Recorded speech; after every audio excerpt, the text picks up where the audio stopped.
ready to go live.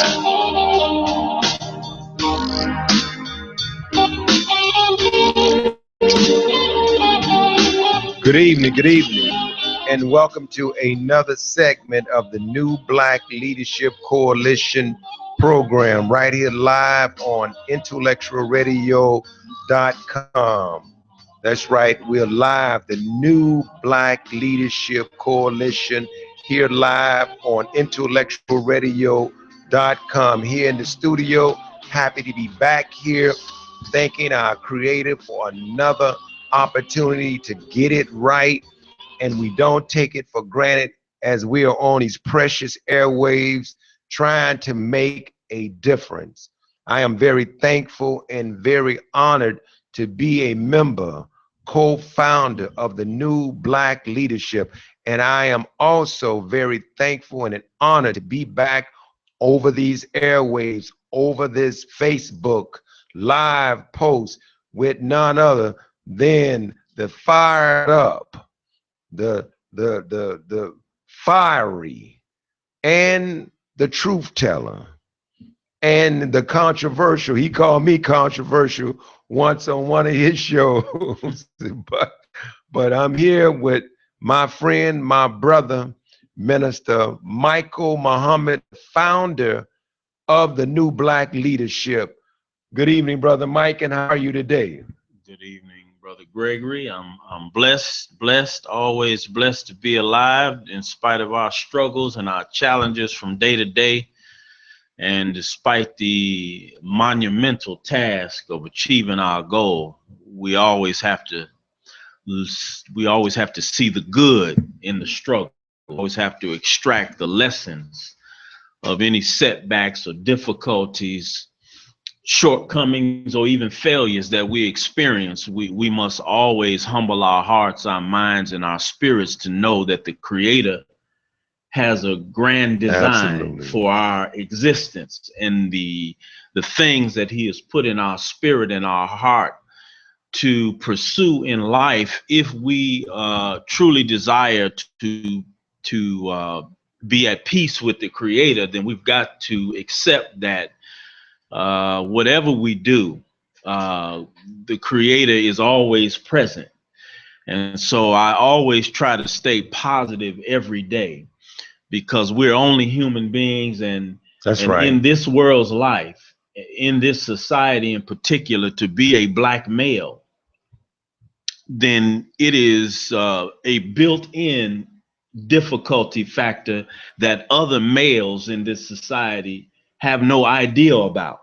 Oh, I agree. And so from one day to the next, there are a million little things. You know, they say the devil is in the details, and the devil is in fact in the details, because the enemy of our rise, the enemy of the liberation of humanity, has constructed a structure in this society that keeps us entangled in trivial things, in just trying to live. And sometimes those trivial things, he makes them so abundant that they can be like little needle pricks in your life. And the more conscious you are, the more you pursue cultural consciousness, identity consciousness, and the more you pursue your own human development and your own spiritual enlightenment, then those needle pricks are always present to challenge what you say you believe in. Oh, absolutely. So the Quran, the religious book of the Muslim world, has a saying, as you know, do you think that you will be left alone on saying you believe and not be tried? And so we can't say we believe that the Creator is with us to aid in the rise of our people and not expect trial and tribulation. And so in light of all of that, Brother Gregory, I'm very humbled and thankful to be alive and to be present and accounted for, and to try my best to be consistent in anything that I put my word on or my name on. It's important that as leadership, because that's what this effort is about, is leadership, is being consistent in the practice of the principle of leadership. And one of the most difficult things it is to get us to do as black men, even above black women, as black men, is very difficult to get us to give our word, keep our word, be disciplined, be consistent, and be fully vested and committed to the things that we say we want to achieve. And I love that. Today, I was speaking to a couple of audiences, and I said to the people in this audience, and I'm saying this to you on Facebook Live, you cannot serve the people if you don't love the people. You can't say that I'm a Muslim, I'm a this, I'm a that, when you don't really love and show your love. That's right. And you can't say that you are connected to a higher power. Mm-hmm. And I don't care how much church you go to, how much mosque you go to, or synagogue, or cathedral, or kingdom hall. If we don't exhibit basic love, that's what's missing. I mean, poverty, we could talk about it all day and break it down. The crime, we could talk about it and break it down. We can talk about the unfairness in different economic conversations in terms of the disparities among. Our major challenge is understanding that connection, that there's a God that's with us, and because we have not unified our efforts and our love, that's why we still waiting on somebody else to fix what's wrong in our own lives, our community, our households, and we need to get out of our own way. Because really, we are in our own way. And we can spend a lot of times, and I was listening to a show, and you hear people, and I heard some folks today, I didn't know this brother. I know he was from Tuscaloosa, Alabama, George Curry, an award-winning journalist, and that was a hard hitter in some regards, but he had a passion for what he believed in. Right. And he felt that his ink pen and his conversation and his journalism was really about not just exposing and arguing with mainstream folks, but it was really to let folks know that, let me remove the napkin from your eyes. Mm-hmm. I mean, I think, you have to go deeper. And those who are watching this, share this with folks. Do not just watch this and be entertained. Know that the real war that we are in, the real struggle, is really our own commitment. And you just said it, Minister Mike, our commitment to this struggle, this fight. And the real fight right now, the battle, you could say it belongs to the Lord, yes, in one sense, but then there's free will, there's permissive will. Mm-hmm. And what are we doing? Mm-hmm. What are we doing to maintain our health, mentally, physically, spiritually, psychologically? There are things that we all need to do and efforts that we need to put forth. And I'm telling you, man, it's really disturbing and it's frustrating that our people are locked in. And even in the mornings, I don't have anything against Tom Joyner, folks. I don't have nothing against Harvey. I don't have anything against Ricky, but that's garbage now. We need liberation talk. We need inspiration talk. Our community is at a critical point that everything that come over these airways should be to inspire us to be better, inspire us to circle the wagon, inspire us to know that we need a united front to fix the family. Relationships ain't going to improve. When I hear the conversation about male and female relationships, that stuff don't get any better because love is missing from there. Whenever there's an absence of love, there would not be any success. And I'm saying this because you cannot keep just showing up at your church and yet we don't know our making any cook cakes or just said hello and embrace them regardless of what you think about them. Where's the love? Where's the patience? And that's what's frustrating to me, man. I don't want to look at it outside of our community, because the work that we need to be doing is with self and each other. And if we focus on that, we don't care who becomes the president. It doesn't matter. It don't matter to other people.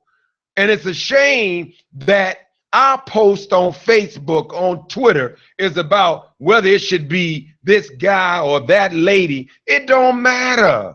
As long as we are disunified, as long as we are putting our efforts on stuff that really doesn't really matter, you could keep making it matter all you like. But what really matters is, do you love yourself? Do you love your people? Do you love humanity? And I'm telling you, I'm on this love kick right now, because I don't care what you touch. If you cooking food, if you don't cook it with love, it tastes terrible. And you can eat food and tell right away there's no love in this food. I've had some meals, and I can tell that when I start eating them, I say, oh my God, ain't no love in this. And so love has got to be sent. And Mike, you are absolutely right when you talk about that God is, orchestrating what's happening. But at the end of the day, if we just relied on the power of God, which we should, but the power of God, folks, is within. God means power. Knowledge is power. Truth is power. And the truth of the matter is, we don't get along as a people. And you can go neighborhood by neighborhood, and we are starting to judge our own people who are caught up and trapped in a vicious cycle that really impedes on their humanity. We're not no doggone killers. We're not no doggone gang bangers. We're not pimps. We're hustlers. We are good people by nature, but by circumstances, we find ourselves competing over illusionary stuff, man. Illusionary stuff. And I'm just saying that to say that, yeah, we need the candlelight vigils. Yeah, it's nothing wrong with, folks getting together to, oh my God, I just bust something. But anyway, we need all of that. You know what I mean? But what's missing is love. Well, absolutely. I mean, one of the prime ingredient that was stripped from us in our experience here in America in particular was a sense of self-love and self-worth. And so this has been a continuum since we arrived here in the condition of chattel property in 1555, continuing until today. This absence of love is reflective in the kind of choice we make in terms of those whom we choose to lead us, those whom we defer to lead us, those whom we choose to deem worthy of the title of leadership. You see, which is crazy. We should be leading ourselves. I think, Mike, for me, I agree with you that we have chose people, but we really should not be. I think we follow, if we hear a good message, this message is not hidden agenda, where it's guiding us to self-destruction or guiding us to do nothing for us.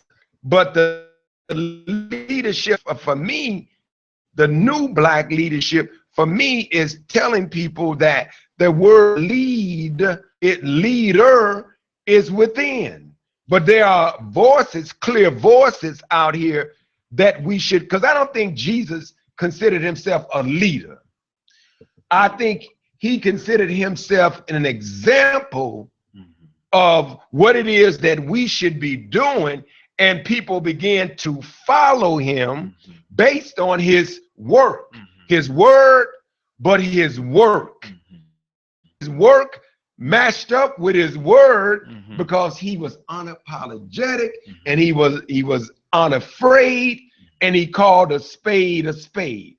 Yeah, that's true. But however, humanity is in a destroyed condition, and black people in America are the most destroyed out of that condition. So and so this is a whole of what we call scripture in the divine world to us, this leadership principle, and how the universe, creator of the universe, will always allow individual to emerge a good example, to give us guidance, to give us truthful information, and give us a sense of vision and direction. So this is the thing that is missing in our ability to be good, what we call good citizens, is that we go to the polls. You talked about somebody delivering a message. Well, most of the people that we vote for, they don't necessarily give us a message. They give us give us a vignette of a story, if you will, but they don't really have a message for us. We vote based upon the most superficial of qualities. We pick those that will render us of power, and have been to use the beauty pageant principle in selecting our leadership. And so when you pick me because of how I look, if you pick me because of the clothes I wear, if you pick me because of some artificial external quality I possess, then you make yourself very vulnerable to picking me, and I may not have that quality of love for you. I may have a sense of love for me that is tainted with what we call narcissism. And so in the work we do in my business, Archangel Human Development, we deal with 5 domains that help form the human being. First is family, right? Next is religion. Yes. The next is our peers. Yep. The next is school. And then lastly is in this modern mass media. So we have a family. Family hands us off to school. In school, we develop peers, right? And then from peers, we may have a religious life. Less now than traditionally, but we still have a lot of people immersed in religion, and then all of us are affected by mass. All of these 5 domains condition, frame our mental capacity and determine what type of qualities we look for to consider something of value. And so if you look at the qualification of those 5 domains, my family, the educational system, the friends that also come from a family and usually a similar same educational process, usually come from the same or similar religious experience, and usually come from the same exposure to mass media, form with the same of perception, the same quality of perception. So the masses of us we're locked into a group think, and that group think is what allows a certain type of leadership to emerge and be consistent across paradigms, the paradigm of federal government, the paradigm of state, county, local municipality, and even the paradigm of our work life, whether it's profit or non-for-profit. If you look at the quality of leaders who lead the institution support to serve our people, that same quality is across every paradigm of leadership. But those are leaders that emerge from the paradigm that has created and structured the framework of our perception as a group. And our perception as a group, as you know, is predicated on emotion. Is predicated on feeling. Is predicated on is it shiny? Is it glossy? You know, does it feel good? Does it look good? Does it smell good? Well, these are qualities you should have, but they're superficial qualities, because I could look good, feel good, smell good, and I could be a no good, rotten human being who really does not love the people I'm supposed to lead, serve, teach, or train. I could be in love with myself, right? And my own money, my own power, my own gain. So what we have to do is break up this mental construct, this paradigm that is making us ill-equipped to choose people who love us. So when you talk about relationships, most of us, we choose who in the end, we sift through all of the superficial stuff, the feel good stuff. We discover this person really either does not love me or does not know how to love. And so we have a lot of dysfunction in relationship in our community, because nobody teaches Black people how to love, how to receive love, how to accept love, and then how to give love in a greater proportion than what you receive. We are conditioned to receive but not to give. And so most of us, when we receive love, we don't know what to do, because not only when you don't know how to receive it, you have to give it. Boy. So a lot of dysfunction that spills over into what we call leadership. And that leadership could be because those five domains, my mother and father, my parents, or Big Mama, whoever is the dominant adult is in school, the educators have leadership. Among my friends and my body is the leader. When I go to church, there's leaders there. When I look at mass media, we have personalities who, because of their pulpit and the status that they inherit by being on radio, television, movie screen, we take the word as truth, even be liars.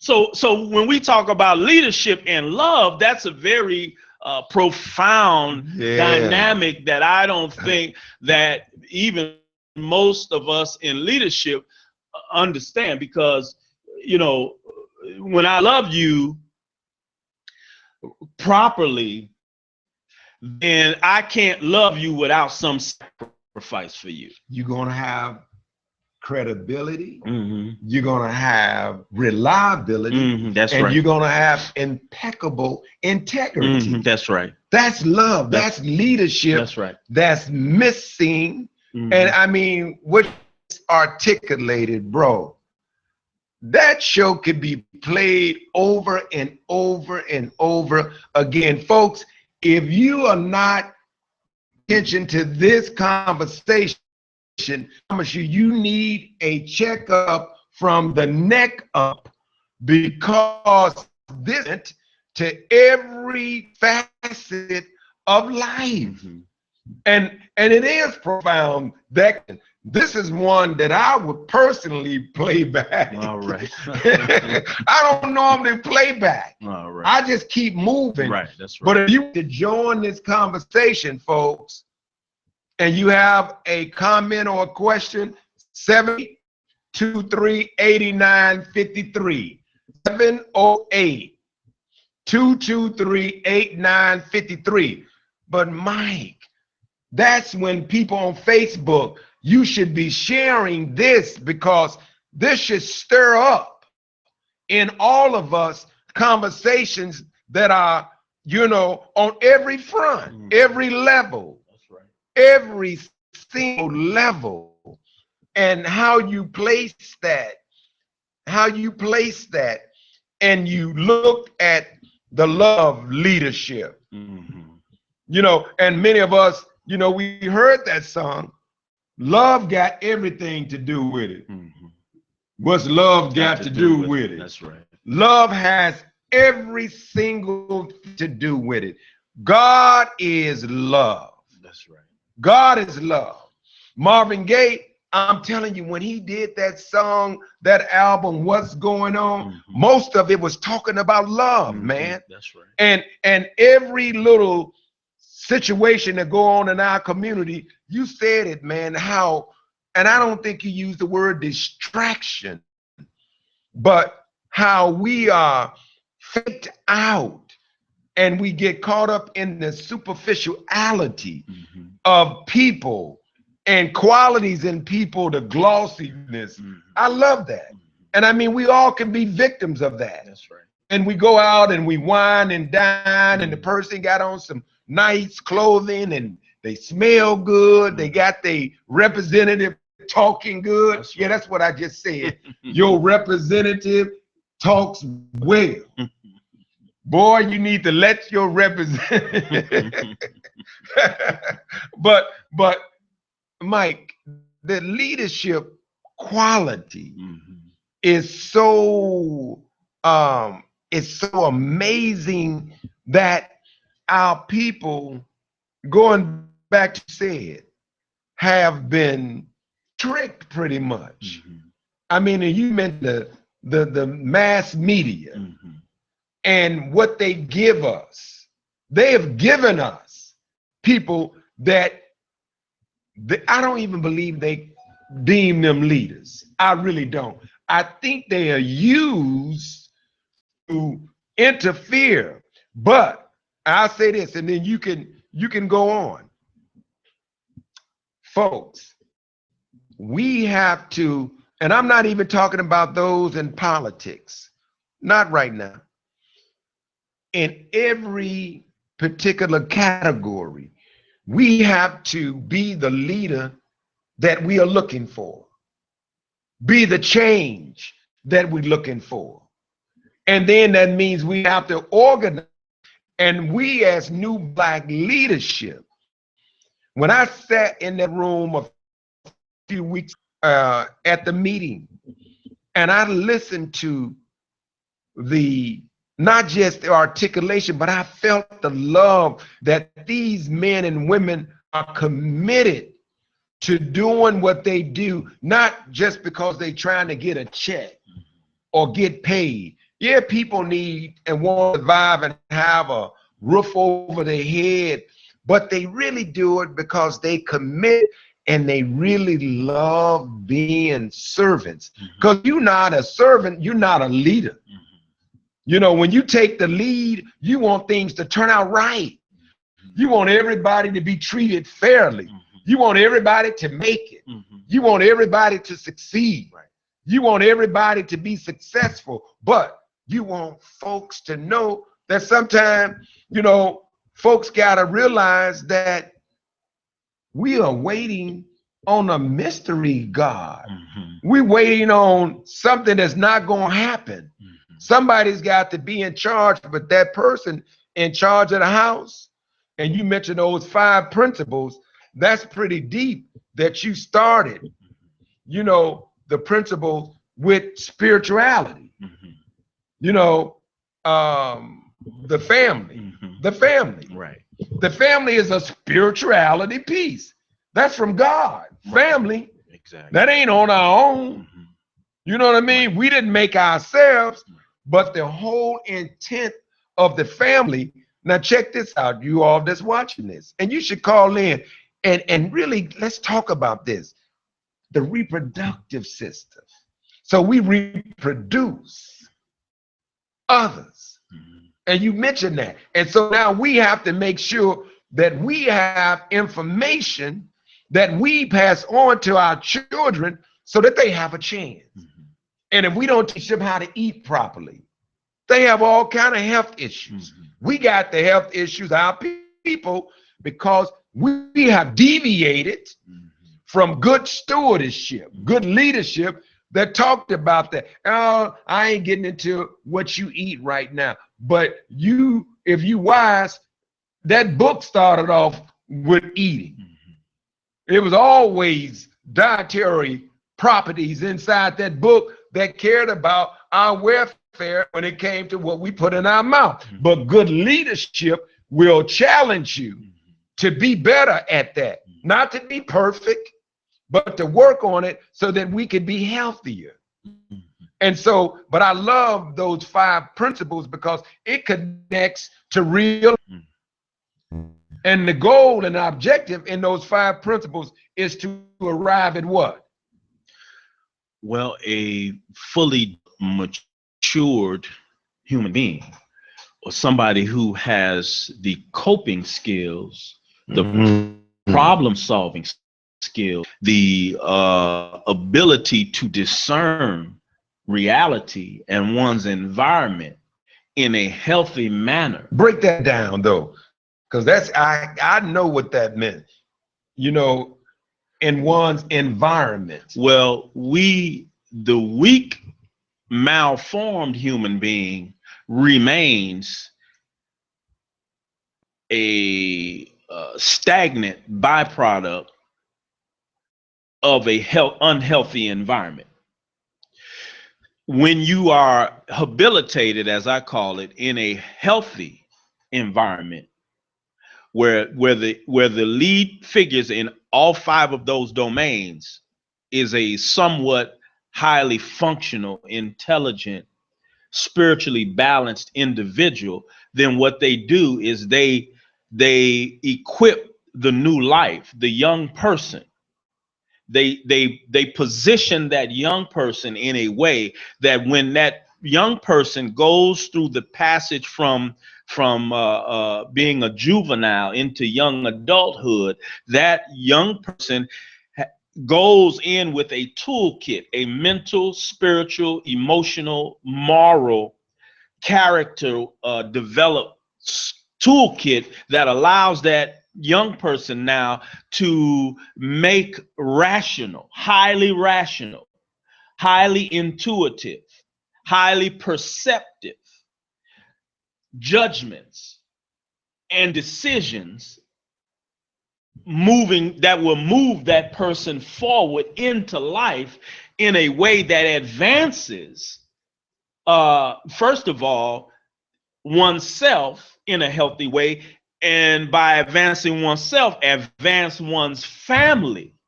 legacy and the needs of one's family until one begins to create a new family unit that then again extends your family of origin, the best of your family of origin, and then gives you the ability that no matter what your walk of life is, whatever you do or endeavor to do, you take a toolkit and you're able to advance the best qualities in the society in which you live. You become an asset and an elevator of society, and not a liability, you know, or one who extracts from people, places, things, or society, but never gives back in due portion. So when we talk about leadership, we're really talking about a compound word. Leadership, right? So a ship is something that carries us. It's a mode of advancement or transportation. So in order for me as an individual to be a leader, then I must be able to carry, I must be able to have buoyancy. I must be able to go into the storms and trials of life or my environment and be able to stay above ground. It doesn't mean I'm not getting wet. It doesn't mean I'm not being affected by storms and waves and wind and all of that, but it means that I have buoyancy. It means that those people in those 5 domains of life that helped develop me as a young person right out of the womb, and even pre-womb, pre-birth, they've equipped me with the tools I need to be buoyant, and not only to be buoyant, meaning I don't drown in the daily walk of life. I float, and not only do I float, I'm able now to help my fellow man, my brother, my sister, whether that's biological or I'm able to help other human beings in some way to move forward to a higher to another station in life. And I love that. Now here we've been told accurately that we made in the image and likeness of God, but someone have to draw it out. That's right. Of us to that we understand. Because I remember when I said that to somebody, it's like, yeah, all gods is in the book, children of the Most High God, meaning that ye all have power. You got to say what Jesus said, don't pick up my cross, pick up your own. Because if you following me, that's the adversity that you was talking about, the elements out there. Right. And just so be it, there's this whole piece about the storm. And he's that's sitting up on the boat, all comfortable, not panicking. That's right. And what does the disciples do? They panic. They panic because of the elements. And so when you put that together and you look at cause and effect, it's amazing. It's amazing. Right. And I'm telling you, this is our saving grace, is to be able to make what those things in script practical, make them practical, make them living, living documents, a living book. And that living book means that we need to digest, we need to ingest rather, information that would make us braver, not afraid, dark, and when we out in the light that we show it, people can tell that there's something about us now is different. And what's different is you're now exuberating, exhibiting the God quality, which is love, which is love. Yeah, but love is a thing that not only should come natural, but it is also acquired through proper habilitation or proper teaching, learning, and examples of that teaching and learning. And so the thing about Black people in America is that one of the ways we know that we have been miseducated, if you will, is that the quality of our love is very weak. So if I saw you disciplining your son or your daughter, just my instinct having been a son, right?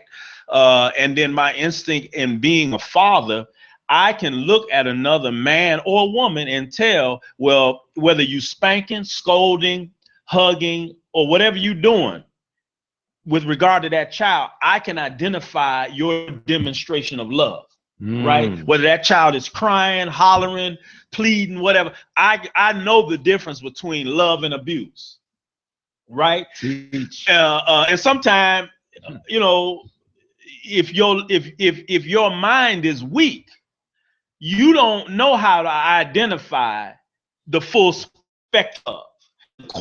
There are degrees of love or conditions of love that this society has stripped us of our ability to recognize. So, like cats, they see a spectrum of light that we don't see. Dogs see a spectrum of light that we don't see. So light is on a spectrum, right? And so love is on a spectrum. But what this society has done is it's robbed us, the masses of us, not all of us, but the masses of us. There's a part on the spectrum of love that the average Black person can't identify with. So, ironically, we're right after the birthday of the Honorable Marcus Mosiah Garvey, right? Probably he created the largest movement of Black people in America ever. Well, men like Marcus Garvey and others, if you are a Black person and you read about, hear about, or see a story, a version of the story of the work of a man like Marcus Garvey, and it turns you off, that lets you know that mentally, spiritually, and your consciousness has been damaged because you are not able to recognize that type of love. Ooh. You've been stripped of your natural ability to recognize that when a man does what Marcus Garvey does, when he endures what he endured, when he goes through all of the ups and downs, the ins and outs that he went through in his lifetime, trying to motivate, inspire, educate, and uplift black people. And if you are the kind of black person that you look at him and you say, well, he didn't talk about Muhammad, or he didn't talk about Jesus, or he didn't talk about this or that, so therefore I can't connect with his love, that's how you know we are damaged as a people. Because my Muslim family, if you don't talk about Muhammad or use the name Allah, you use the name of Jehovah or Elohim or Yahweh or Jesus, or you talk about this one or that one, you don't use that language, we don't identify with that. We don't feel a connection to this. How you know that there is a satanic force that has ruled over the people, because we're only connected to the small spectrum of love that we have been conditioned or malconditioned to be able to identify with. If you as a Muslim cannot look at T.D. Jakes, I know that's a controversial statement, but if you can't listen to T.D. Jakes and connect with the where he is on the spectrum of love, then you're damaged. If you can't look at Jeremiah Wright, Reverend Dr. Jeremiah Wright, or an Otis Moss, or Derek Wells, if you can't look at these men because they speak in the language of Christianity, and you can't connect with the love they're demonstrating, then that shows you that you have not been properly rehabilitated in those original 5 domes that laid the basis for your and vice versa. And that's amazing that you say that, because when past Anna, see, we always embrace, because I'm still loving you because I know who I am. That's right. And I'm going to embrace. I didn't understand when I was young, grannies. I know my granny loved me, but granny got that butt. That's right. And when granny got that butt, I swear, when I thought like a child, but deep down inside, I knew granny loved me. That's right. I knew it, but I didn't right then and there. I was like, and I kept saying, granny, I love you. Right. That's right. So hold out with the mercy. I was like, granny, I love you. She looked me and said, and I love you too. Right. But she had to give me what I had earned. That's right. And what I needed. That's right. That is unconditional tough love. Right. And I swear everybody have had that kind of love. There were not a DCFS. Right. That did not exist. That's right. And there was no disconnect. And we were healthy. We turned out all right with those little spankings. And the spanking was always to get us back on the track. And I'm only bringing that analogy in because when you talk about people not connect with a Marcus Garvey, you don't connect with a Bob Marley, or you can't connect with a Kwame Ture, formerly Stokely Carmichael, you can't connect with Fred Hampton of the Black Panthers. That was love that brother put his life on the line for love. But you so fixated in thinking that you connected to a higher power, that's why you don't grow, is because you limit it. And I'm telling you, you let labels, silly labels that we barely understand, body break down the etymological meaning of many of that. Your butt be looking like you the emperor without clothes on, because you ain't went and delved deep enough even into your own conviction. That's right. Well, Jesus gave us the prime cardinal rules of love, right? We know the first law is to love the Lord thy God with all our heart, mind, and soul, right? But the second one he said was like unto or equal to the first, which is to love your neighbor as yourself. Now, because of the damage done to our psyche and we don't love your neighbor, I'm supposed to love you as I love me. But what we fail to talk about is that if I don't love me, I'm not able to love you. And you really don't want me to love you, my neighbor, the way I love me, because if loving me is filled with self-abuse, whether that self-abuse is emotional, whether it's the habits of death like smoking and excessive drinking and unsafe sex or some behavior that is high risk behavior that's a threat to my living self as an organism, then you don't want me to love you like that. You shouldn't want me to love you like that. You know what I mean? So as a people, the first way we measure whether or not we're healthy is to what degree do I love myself, and not myself as some mythological being, but the real me when I look in the first thing is I look in the mirror. Well, if I look in the mirror and I see black, brown, or some hue of my blackness, and I'm uncomfortable about my blackness, then I have negated my ability to really love myself or anyone. It really is. That's what I'm leading to. That's what I'm getting at. Right. Exactly. So when you look at our leadership, our public leadership, in many cases, our private, even in our homes, our parents, our teachers, right? We have a lot of people today that are in front of people to lead some kind of way, parent to guide, to nurture, to teach, or whatever it is. They don't have that first quality that I'm talking about. The quality that makes you feel elated when you look at your hand and you say, man, I got melanin in my skin, right? You look in the mirror, you say, oh man, I got a black nose. You know what I'm saying? My lip, oh, my hair. Well, if your endorphins don't, if that dopamine doesn't activate in your brain every time you look down at yourself just from the beauty of your complexion as a dark person, then you're damaged. You don't have the first essential quality needed to qualify you to be in front of other black. Woo. And listen, that is that's enough to go off the air. Because when you was speaking, and folks, I promise you, if you're not sharing this video, you got to question your own mindset, because we can't fix the violence. We can't fix the crime.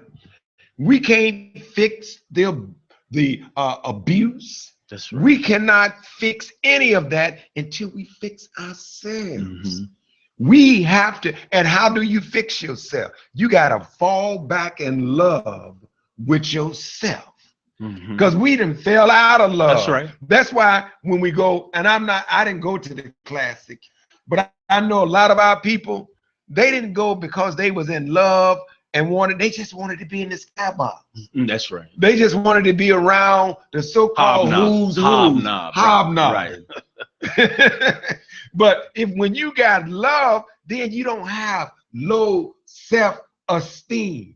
The word self-esteem means belief in oneself. Well, it means literally, esteem is to hold something in high regard. That's right. Right. So you said something that made me think of this. You said we need to fall in love with ourselves, but we have to be taught. See, this is what black people fail to appreciate, is that white people in America had a very exact, rigorous, scientific and systematic way of stripping us from the natural inclination that we would have or had when they found us to love ourselves. So when they released us from chattel slavery, there was no rigorous, scientific, systematic, thorough process by which they re-infused and re-inculcated us back into our natural inclination to be in love with self and not be ashamed of that. So when I talked about Marcus Garvey, I'm talking about a man who, if you understand, was directly from God Almighty.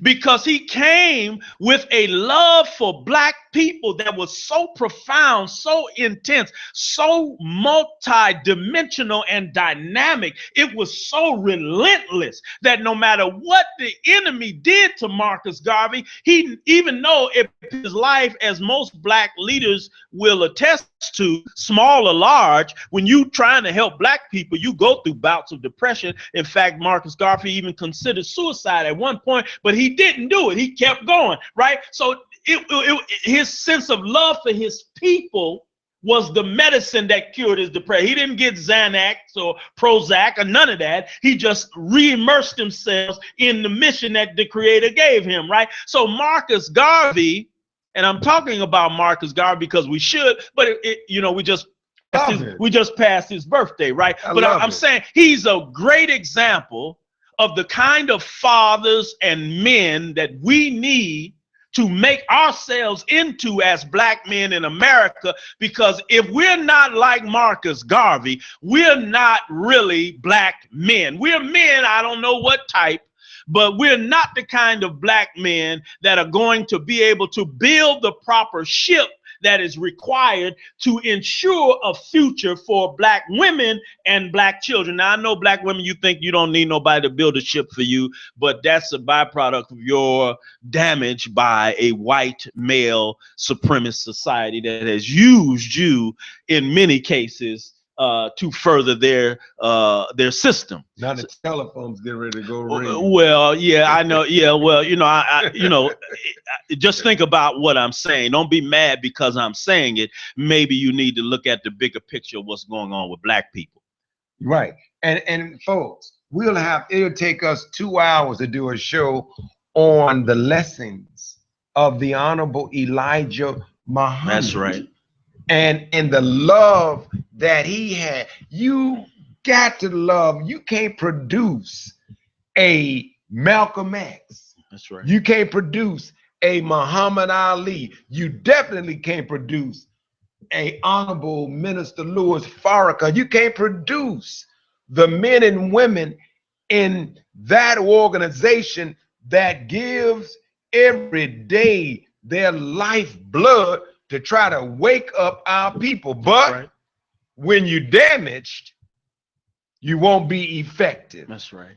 That's across the board, regardless of what your affiliation is. When you're damaged and you're depleted of love, you will not be successful. And that is the ingredients. That's the solution. That's the answer for all of our problems. And I love it, Mike, when you said we need to find a way. And that's why we have been given certain people in front of us. That's to keep us on this destructive road. That's right. They ain't teaching this. And that's I listened to some of the shows. That's why they, before we sign off, that's why they're attacking our brother Nate Parker for making this movie Rebirth of a Nation, but doing it from the perspective of the former slaves and the black struggle, the black liberation struggle, and the icon, the hero we call Reverend Nat Turner.